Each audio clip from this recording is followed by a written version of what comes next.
بسم الله الرحمن الرحيم.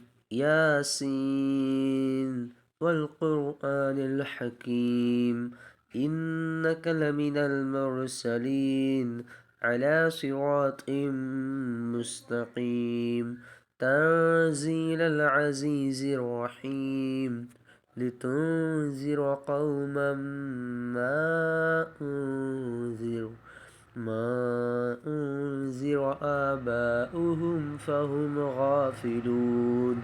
لقد حق القول على أكثرهم فهم لا يؤمنون. إنا جعلنا في أعناقهم أغلالا فهي إلى الأذقان فهم مقمحون. وجعلنا من بين أيديهم سدا ومن خلفهم سدا فأغشيناهم فهم لا يبصرون.